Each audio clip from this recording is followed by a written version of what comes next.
You're listening to CherryPickin Entertainment.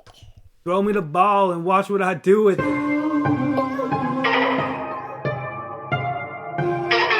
are now tuned into the CherryPickin podcast with your host, Andre Cherry.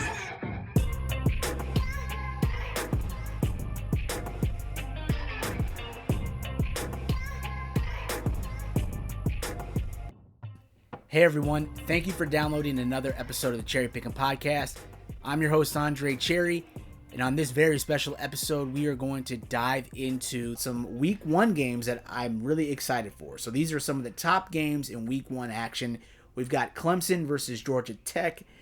I honestly am excited to see both of these teams, how they come out to start their respective seasons. This is somewhat of a bounce back year for Clemson, and I say that with air quotes because Clemson won 10 games last season. But that seems like a failure for Clemson. If this was any other team, 10 wins is something that you really are proud of. But Clemson was used to success at a high level. They didn't hit that mark. Only won 10 games in 2021. So I'm excited to see how they rebound for this season. This is a prove it or lose it year, though, for Georgia Tech's head coach Jeff Collins. The former Temple Owl head coach went on to greener pastures three years ago to land his dream job in Atlanta. Through 3 seasons at Georgia Tech, Collins has posted a disappointing 9-25 record. I say disappointing due to all of the hype that surrounded this hire at the time.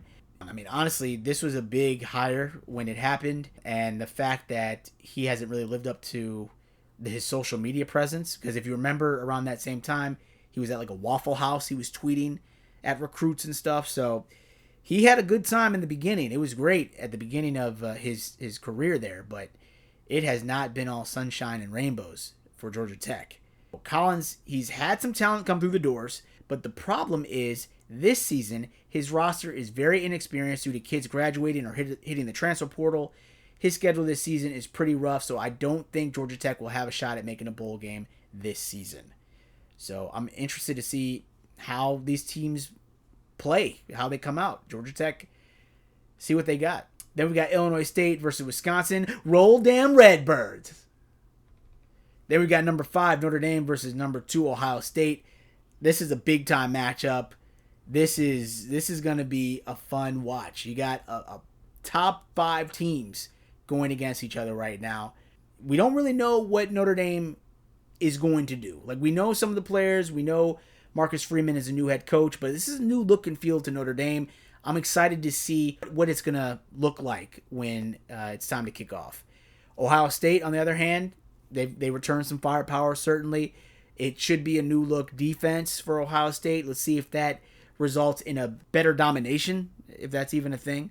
Ohio State certainly is a team that seemingly reloads, but last season their defense looked pretty bad. It looked like a weak spot on that team. So excited to see what will happen in Notre Dame versus Ohio State. Should be a good one. Then we've got number 11 Oregon versus number 2 Georgia. You really got to give it up for the Georgia Bulldogs. They finally won the national championship under head coach Kirby Smart after a 41-year dry spell. To make a repeat appearance in the playoffs this season, it will be no easy task. The offense returns a good amount of experience, but the defense will need to find a way to plug some holes from stars who got drafted into the NFL, including 5 first-round picks. This is not a rebuilding year per se, but they're definitely starting over, and it's definitely going to be a new look, especially when you consider Dan Lanning, their previous defensive coordinator at Georgia, is the head coach at Oregon now. So it's kind of crazy that Dan Lanning is going to be facing his Georgia Bulldogs in the first game of the season at Oregon. I think Oregon will also have a new look and feel, certainly, coming into this season. And if head coach Dan Lanning can translate what he did for the Dogs last season for the Ducks this season, I think Oregon will be a dangerous team to look out for in the Pac-12. But nonetheless, it should be exciting to see Dan Lanning face his old team in Georgia, a team he won the national championship with last season. There will be, I'm sure, a ton of storylines heading into that game. I'm sure there'll be a lot of focus on it. I mean, that's exciting, and I'm excited to watch that matchup next weekend, Oregon versus Georgia. We've got Utah versus Florida. That's going to be a fun matchup, see what Utah can do. Utah has, honestly, they've been a consistent team for the last few seasons. I think head coach Kyle Whittingham has done a good job. He's a proven winner up in Salt Lake City. He will benefit greatly from having his stud quarterback Cameron Rising return to the program this season. This guy is going to lead the team to greater heights in 2022, I believe that. Running back Tavion Thomas will be another player to watch out for this season. I think they're going to have a tough matchup at the Swamp, but I wouldn't count out Utah in that matchup. I honestly wouldn't. I know the Swamp is a tough place to play, but Utah is a different type of team, and that's going to be a dangerous, dangerous matchup. Then we've got number 23 Cincinnati versus number 19 Arkansas. Cincinnati is definitely got a new look and feel. They lost their stud quarterback from a season ago in Desmond Ridder, but Cincinnati is coached by Luke Fickell, who's got a lot of respect within college football. He knows how to win. He usually gets his teams prepared very well. I'm not sure what Cincinnati will look like this season, honestly, without having that stud player Desmond Ridder there. This dude was a 2-time AAC Offensive Player of the Year. So with him gone, it's going to be a new look and feel, new team, really. So I can't expect Cincinnati to put up that much of a fight against Arkansas, because I think the momentum is with Arkansas after the season that they had last season, which was wild, that they flew under the radar for much of the season. They had some great wins last year. But Arkansas is a team that I'm really excited to watch this season. They exceeded expectations for everybody last year.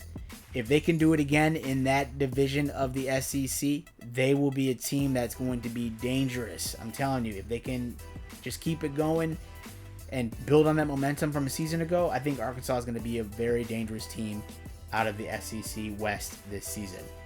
I'm excited. I mean, those were just a few of the games for Week 1 action. Certainly there's going to be a ton of games that will have my interest in Week 1, but those are the most intriguing storylines in Week 1 action.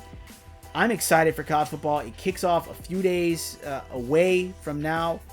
It's going to be fun. It's going to be exciting. I hope you have a good seat on the couch. I'm pumped to watch that. I'll be out of town with my family for the week, but I'm excited to watch college football this weekend. It should be a treat. I hope this podcast was a treat. Thank you for downloading the episode. I appreciate your support, your follows, your downloads. I appreciate you. I really do.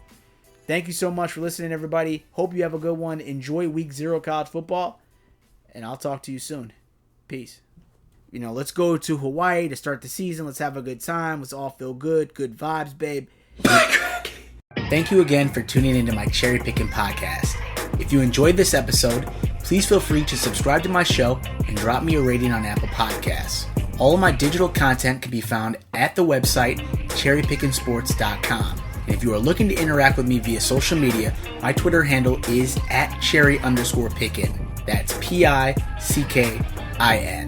On my Twitter, you'll also find a link to my blog where I post my weekly college football predictions and analysis. I can also be reached via email at cherrypickinsports@gmail.com. Please feel free to reach out to me regarding what you like about this podcast or about what content you'd like to hear more of on future episodes. I sincerely thank you for your support, and I can't wait to talk to you again soon. Take care.